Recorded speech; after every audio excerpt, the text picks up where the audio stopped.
Hey, welcome back to School Matters, and it's a review week.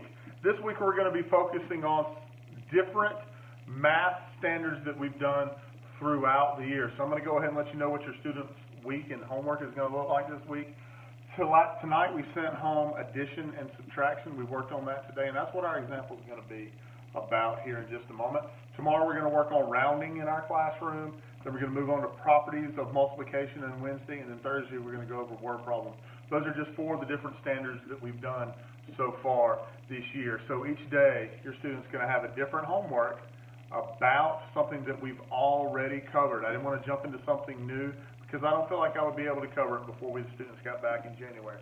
So we're going to do some review. All right, so today we're going to jump into adding and subtracting across thousands. And I'm going to throw in one that's a bunch of zeros because this can intimidate our students at times. There's a lot of different things or a lot of different steps that have to take place. So I always tell the students, if you've got 0 donuts and I want 4, can you give them to me? And the answer is no. And that's a good question to ask our students, or a question kind of like that to ask our students, so they'll know if they need to regroup or not. So I can't say 4 from 0, but here's the problem. We're taught to go next door. Well, there's nobody next door, and then we go to the next house, and then there's nobody next door, and we go all the way down the street, and we find the 5. So our 5 becomes a 4, and our first 0 becomes a 10. But this doesn't help us here. So this number here, the one that we're going to look to in a moment, needs some help. So it's going to borrow. This 10 becomes a 9. This 0 becomes a 10, or regroup, whichever phrase you want to use.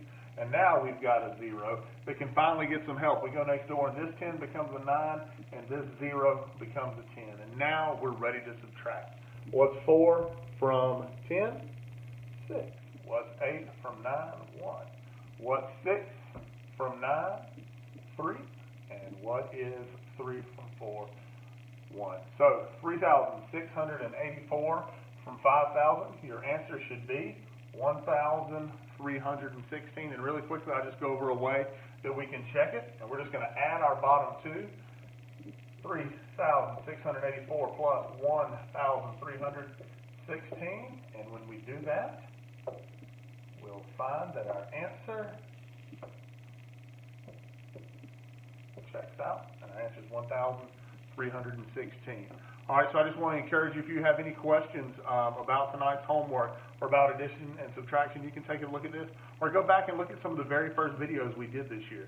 We started off with adding and subtracting, and we moved into rounding, and that's where we spent a lot of our time in in July and August.